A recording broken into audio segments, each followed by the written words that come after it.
this year has had its fair share of struggles too. So a mental health advocate, Megan Gallagher, is joining us this morning. Good morning, Megan. Hi, how are you? I'm good. It's so good to have you on because this is such an important topic. You created a workbook to help young adults, and tell us all about this. Yes, I am so excited to announce How to Thrive in the Virtual Classroom, a mental health workbook, is here. It's been such an amazing journey writing it, and I am so excited. And truly, what inspired me to create this workbook was, number one, my own experience, but also at the beginning of COVID-19, I immediately knew how detrimental this pandemic would be for students everywhere. And Megan, let's let our viewers know a little bit about you as well. You're 25 years old, but already quite the expert, and you're a TED Talk speaker. Tell us a little bit about yourself too, and what got you to this place to create such a valuable tool. Yes. I would love to say that I was an overnight success, but it's been quite a journey, and I would not have it any other way. For me, when I was in middle school, I experienced chronic anxiety, and it was something where I just did not know what was going on. I constantly felt overwhelmed and anxious and worried. It wasn't until high school where I knew I needed help, and it reached a very low point where it was affecting my social life, my grades, my eating habits. Everything was not looking good, and I truly knew on the inside that I wanted to feel better. And so I remember vividly one night I sat my parents down after dinner and I truly asked them for help, and it was the best thing I ever did. Oh, and then from there to now, offer such good advice for teenagers. What do you think is the biggest struggle for teenagers right now? And, how do they get that help?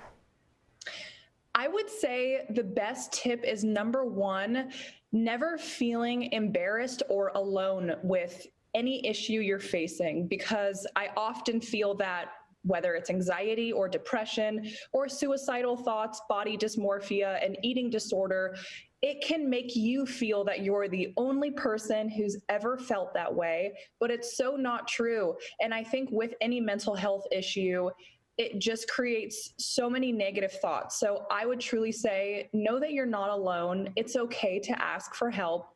And it does not mean that you are weak or that you're failing at life.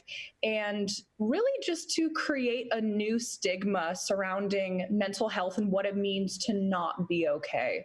Yeah, just to make it normal to talk about. Megan, I'm curious, you learned that you had anxiety, you were suffering through it in middle school. How did you even know that that's what that was? Well, to be honest with you, I didn't even know it had a name. For years, I had up to 20 panic attacks a day, and I did not even know that they were panic attacks. I called them episodes. And I remember, just like clockwork, every single day, it would happen at the same time in the same math class.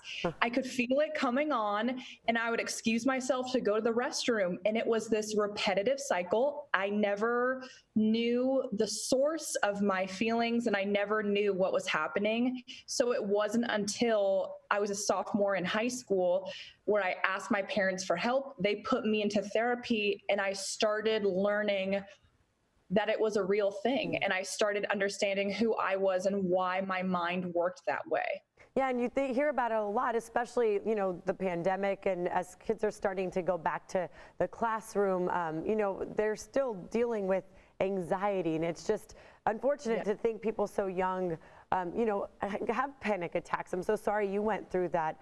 We have a lot of parents who are watching right now who want the best for their kids. What is your advice to parents?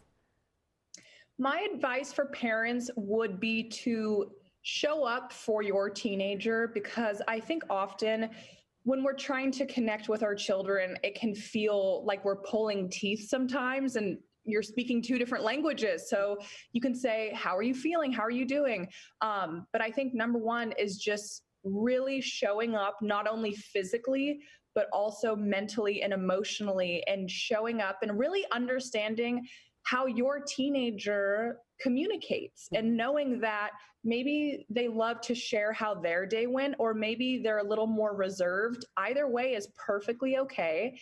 And I think another great tip for parents would be to just remember that your teenager wants to be treated like an adult, and they want to be spoken to like an adult, and they are really craving freedom and independence. And with this pandemic, that's been so limited.